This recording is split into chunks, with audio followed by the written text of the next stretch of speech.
89 victimes, peut-être plus. Pendant près de 6 décennies, un homme a consigné ses relations sexuelles avec des mineurs dans un carnet numérique. Jacques Leveugle, 79 ans, est soupçonné d'avoir violé et agressé sexuellement de jeunes garçons, âgés de 13 à 17 ans, en France et à l'international. À ce jour, 89 victimes ont été recensées, une quarantaine ont été identifiées. Au début du mois, le procureur de Grenoble a lancé un appel à témoins. Le but, retrouver rapidement les victimes. Et il l'a rappelé, seuls les faits commis à partir de 1993 ne sont pas prescrits. Or, la justice soupçonne le septuagénaire d'avoir agi entre 1967 et 2022. Comment fonctionne cette prescription? À partir de quand court-elle? Ces victimes ont-elles une chance de voir leur dossier un jour devant une cour d'assises? Les crimes sexuels sur mineurs doivent-ils être imprescriptibles? Je suis Pauline Revenat. Vous écoutez un nouvel épisode d'Affaires suivantes, le podcast inédit.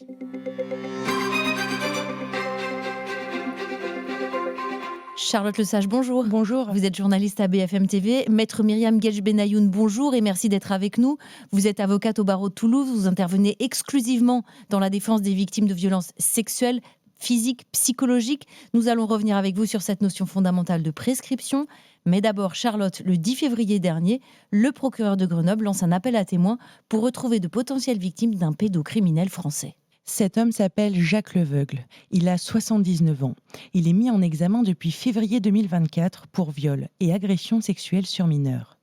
La justice française le soupçonne d'avoir violé et agressé sexuellement de jeunes garçons mineurs pendant près de 60 ans, entre 1967 et septembre 2022, et ce, dans plusieurs pays. C'est donc un dossier hors norme qui est entre les mains de la justice française. À ce jour, 89 victimes mineures ont été recensées.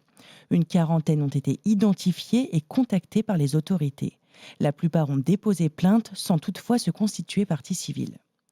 Et ce n'est peut-être qu'un début. En conférence de presse, le procureur de Grenoble a lancé le 10 février dernier un appel à témoins aux potentielles victimes. Elles doivent se manifester et rapidement. Et ce pour 2 raisons. L'âge du suspect et la prescription. Étienne Manteau l'a rappelé, seuls les faits commis à partir de 1993 ne sont pas prescrits. Alors, maître Myriam Guedj Benayoun, vous l'avez entendu, le procureur invite les victimes à se manifester rapidement. On l'a compris, il est question de prescription. C'est quoi concrètement cette prescription? Expliquez-nous. Alors, la prescription, c'est un délai par lequel l'action publique, c'est-à-dire quand le procureur de la République demande à ce qu'une instruction soit ouverte ou qu'il y ait un procès, qu'une personne soit jugée, il faut que cette action publique soit toujours vivante, si on peut parler simplement. Si on passe un certain délai, on considère que l'action publique est éteinte et donc on ne peut plus juger la personne. On dit que donc les faits sont prescrits. Ces délais de prescription vont varier en fonction de l'affaire, si c'est criminel ou si c'est délictuel, si c'est sur des mineurs, si c'est du viol, de l'agression sexuelle. Il y a énormément de critères à en prendre en compte pour calculer un délai de prescription. Alors dans ce dossier justement, la justice soupçonne Jacques Leveugle d'avoir agressé sexuellement et violé des mineurs. Donc dans ce cas précis, quels sont les délais de prescription en la matière ? Alors aujourd'hui, sur les viols, donc c'est criminel, on a un délai de prescription de 30 ans. Pour les agressions sexuelles, on a un délai de prescription de 20 ans. Ces 2 délais de prescription commencent à courir à la majorité. C'est-à-dire que pour un mineur, il court à compter de ses 18 ans, plus 30 ans, ça fait 48 ans pour des viols, plus 20 ans, ça fait 38 ans pour des agressions sexuelles. Mais il y a d'autres critères à prendre en compte. Aujourd'hui, depuis 2021, pour tout ce qui est criminel, et depuis 2024, pour tout ce qui est agression sexuelle, délit, c'est ce qu'on appelle la prescription glissante. C'est-à-dire, si la personne mise en cause a commis d'autres actes de viol ou d'agression sexuelle, alors que votre propre affaire n'était pas encore prescrite, alors vous rajoutez le délai de prescription de la nouvelle affaire à la vôtre. C'est pour ça que j'ai entendu ce qu'a dit le procureur de la République et par rapport aux affaires antérieures à 93 ou postérieures à 93, c'est pas aussi simple que ça. Je pense que c'est au cas par cas, comme on l'a fait par exemple sur le dossier Joël Le Squarnec, où on vient de sortir. Les négociations et le travail sur les prescriptions ont été extrêmement importants et ça a été fait au cas par cas. Très bien. Charlotte, qu'est-ce qu'on sait, et on va revenir avec vous précisément, qu'est-ce qu'on sait de la vie de Jacques Leveugle? Il naît à Annecy en 1946. Dans sa jeunesse, il entame plusieurs formations sans aller jusqu'au bout. Il se rêvait professeur ou infirmier. Il vit finalement de petits boulots sans diplôme. Il devient notamment enseignant et encadrant de camps de jeunesse. Ces petits boulots le conduisent à l'étranger pendant près de 6 décennies. Selon le procureur de Grenoble, Jacques Leveugle travaille dans le sud de la France, en Algérie, en Suisse, en Allemagne, mais aussi au Niger, en Inde, en Colombie ou encore en Nouvelle-Calédonie. Le procureur l'affirme, dans chacun des lieux où il s'installe, le suspect est en contact d'enfants avec lesquels il a des relations sexuelles, des fellations et des masturbations, et a priori pas de pénétration, selon le magistrat. Ces dernières années, il est installé au Maroc. Il revient d'ailleurs assez régulièrement en France, en Isère, pour voir son frère. Charlotte, on l'a dit, le septuagénaire aurait agi sur plusieurs décennies. Un séjour chez son frère précipite sa chute. En octobre 2023, son neveu, qui nourrit des soupçons à son égard, profite de l'absence de son père et de son oncle, partis en randonnée, pour fouiller dans ses affaires. Et il tombe sur une clé USB. En l'ouvrant, il découvre d'innombrables écrits, des mémoires dans lesquels Jacques Leveugle détaille avoir eu des relations sexuelles avec de très nombreux garçons âgés de 13 à 17 ans. Des photos d'adolescents accompagnent d'ailleurs son récit. Il écrit s'être rapproché de ces mineurs en les séduisant intellectuellement. Dans ce journal numérique, il écrit avoir conscience depuis longtemps de sa, je cite, nature particulière qui l'amènerait à s'attacher à des garçons en pleine puberté, puis à s'en détacher. Dans ses mémoires, il se définit noir sur blanc, comme un pédéraste. Ce sont ses propres termes. Le neveu alerte donc les autorités. La brigade de Visy lance des investigations. 89 victimes mineures sont recensées. Parmi elles, un nombre important n'a pu être identifié, faute d'informations suffisantes. Dans la plupart des cas, seul le prénom ou les surnoms des victimes est inscrit dans les mémoires du suspect. Toutefois, aucune des victimes n'a pour l'heure été identifiée dans la région de Grenoble. Et ça, le procureur de Grenoble a tenu à le préciser. Jacques Leveugle est interpellé quelques mois plus tard, en février 2024. Alors Maître, vous êtes resté avec nous. Ces carnets numériques peuvent-ils vraiment faire la différence pour que les victimes puissent être entendues avant qu'il ne soit trop tard? Oui, effectivement. Si je peux faire à nouveau un rapprochement avec le dossier du chirurgien de Jonsac, comme on l'appelait, l'affaire Le Squarnec, ouais. C'est grâce justement également à ces fichiers qu'on a pu retrouver énormément de victimes et travailler correctement sur l'identification, en faisant parler le mis en cause, bien entendu, en allant chercher dans les dossiers médicaux, puisque là, ça concernait des cliniques ou des hôpitaux, et également sur la prescription. Il faut savoir que, par exemple, dans le dossier Le Squarnec, on a pu évoquer la notion d'obstacle insurmontable pour pouvoir suspendre la prescription, relativement à un arrêt de la Cour de cassation du 7 novembre 2014, ce qui a permis de sauver, entre guillemets, des victimes qui auraient pu et dû être prescrites si on appliquait in extenso la loi. Donc, il faut dire aux victimes, ne vous découragez pas.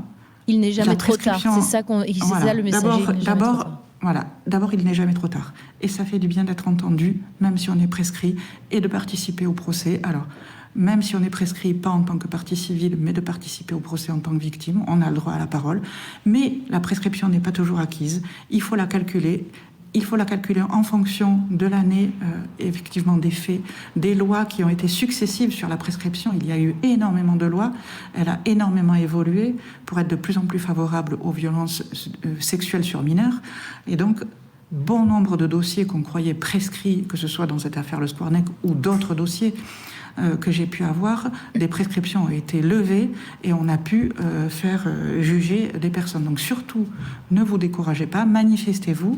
Le travail de la prescription, ça se fait avec des magistrats. J'imagine qu'il y a un juge instructeur et vos avocats qui pourront travailler, et c'est un travail de longue haleine. Ça ne se fait pas simplement, j'ai eu 18 ans en telle année, c'était du viol, plus 30 ans. Non, c'est pas aussi simple que ça. C'est pas aussi arithmétique, c'est ça ce que vous dites. Exactement. C'est du cas par cas. C'est du cas par cas, ça dépend des lois, ça dépend... Alors maintenant, en plus, on a la prescription glissante qui est vraiment un élément nouveau et qu'on peut faire marcher dans beaucoup de dossiers, notamment dans le dossier Betaram, où elle est en train d'être mis en place, et ça peut sauver énormément de victimes, entre guillemets, bien sûr, quand je dis sauver, de cette prescription qui est extrêmement difficile à admettre quand on a été victime. Il y a aussi, donc ce que je vous disais, c'est l'obstacle insurmontable. Est-ce que ce monsieur, je ne connais pas encore le dossier, est-ce que ce monsieur utilisait des somnifères, utilisait de la soumission chimique pour agresser ou violer ses victimes? Si c'est le cas, eh ben, on pourra parler de notion d'obstacle insurmontable et essayer de faire suspendre la prescription pendant toutes ces années-là, jusqu'à 2023, la découverte de ces carnets. Voilà, donc cette prescription n'est pas ni arithmétique ni fatale. Ça se travaille, ça se discute et ça se plaide. Le message est passé. Alors en garde à vue, Charlotte, le septuagénaire, lui, formule des regrets. Je n'avais pas conscience de l'ascendant moral qui pouvait être imposé à ces mineurs, dit Jacques Leveugle en garde à vue. Il est aujourd'hui placé en détention provisoire pour ne pas avoir respecté son assignation à résidence. Le septuagénaire est aussi soupçonné d'avoir tué sa mère et sa tante. Une seconde enquête a été ouverte en parallèle pour ces faits. Il a avoué aux enquêteurs les avoir tués en les étouffant avec un oreiller. D'abord sa mère, alors en phase terminale d'un cancer, en 1974, puis sa tante nonagénaire en 1992. Merci Charlotte. Alors maître, on l'a dit, dans cette affaire, la prescription s'applique aux faits commis avant 1993. Alors, on va le rappeler dans une optique très pédagogique. Quel est le point de départ du délai de prescription d'un viol ou d'une agression sexuelle commis sur un mineur ? Les 18 ans de la victime. Très bien. Est-ce que, selon vous, les crimes sexuels sur mineurs, parce que c'est un débat qu'on entend beaucoup actuellement, doivent être imprescriptibles ? Est-ce que c'est une piste sérieuse sur laquelle il faut travailler ? Et pourquoi il faut, selon vous, aller dans ce sens ? Alors, c'est un débat, effectivement, aujourd'hui, que ce soit à l'Assemblée nationale ou au Sénat, ou même au niveau européen. Des pays ont adopté cette imprescriptibilité pour plusieurs raisons. On parle souvent d'amnésie traumatique, surtout sur les mineurs. On parle souvent d'emprise et on parle souvent de victimes, surtout quand c'est des milieux intrafamiliaux, qui sont empêchés de parler. Et quand elles se décident à parler ou quand l'amnésie traumatique est levée, bien souvent les frais sont prescrits. Il existe aujourd'hui dans le Code de procédure pénale un article, l'article 9.1, pour tout ce qui est infraction occulte, et il est impossible de faire entrer ces crimes-là dans ces infractions-là. Et donc c'est pour ça qu'à chaque fois qu'on tente de faire lever une prescription parce qu'il y a eu une emprise ou une amnésie traumatique, c'est rejeté. C'est pour ça que les victimes et les associations de victimes s'orientent vers l'imprescriptibilité de ces crimes-là. Aujourd'hui, les seuls faits imprescriptibles, ce sont les crimes de guerre et les crimes contre l'humanité. Est-ce qu'on estime aujourd'hui que violer un enfant rentre dans cette catégorie ? Ou est-ce qu'il faut créer une catégorie supplémentaire ? Ça, c'est un débat qui nous dépasse. C'est un débat qui doit avoir lieu, je pense, à l'Assemblée nationale et qui doit être constitutionnalisé. Mais quelle est votre position ? Voilà, parce que vous êtes très spécialisé.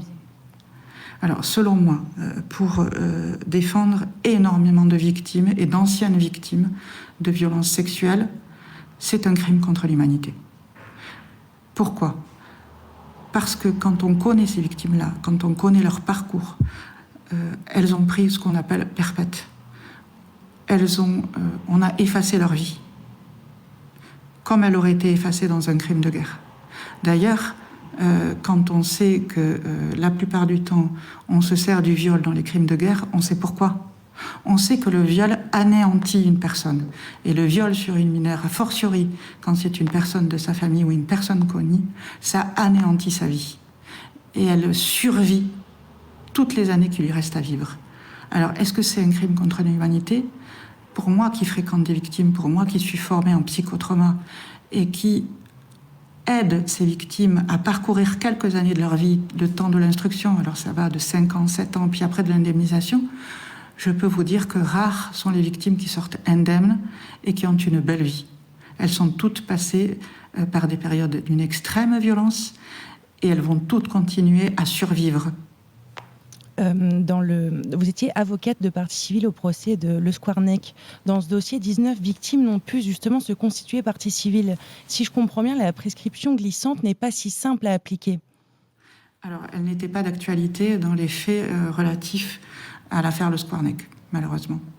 Et concrètement, donc, les victimes dont les faits sont touchés par la prescription ont-elles une chance? Vous l'avez expliqué, elles peuvent s'exprimer toutefois à un procès en tant que victime et prendre la parole. Est-ce que c'est important? C'est extrêmement important que la justice les entende, qu'elle leur dise « on vous croit ». De dire à une victime « on vous croit », que ce soit la justice, un magistrat qui dise ça et qui lui dise qu'elle n'est pas responsable. Parce que bon nombre de victimes de violences sexuelles, surtout mineures, se sentent responsables, coupables et salies jusqu'à la fin de leur vie. Et ça, il n'y a que le procès qui peut réparer ça. Il n'y a qu'un magistrat, il n'y a qu'une personne qui représente l'autorité. Et bon nombre de victimes, même encore mineures. Alors, quand je vous dis mineurs, bien entendu, on n'emmène pas à la barre des très jeunes mineurs, mais souvent entre 15 et 18 ans. Quand elles sortent, elles me disent « ça m'a fait du bien ». Que le magistrat me parle comme ça. Ça m'a fait du bien qu'ils me disent que je n'étais pas responsable, que je n'étais pas coupable, que j'étais la victime et pas une victime. Merci beaucoup, maître. Merci pour votre éclairage et votre participation. Vous pouvez retrouver, merci Charlotte, vous pouvez retrouver cet épisode et tous les autres sur bfmtv.com et les plateformes de streaming. Nous, on vous donne rendez-vous la semaine prochaine pour de nouvelles enquêtes dans Affaires suivantes, le podcast inédit.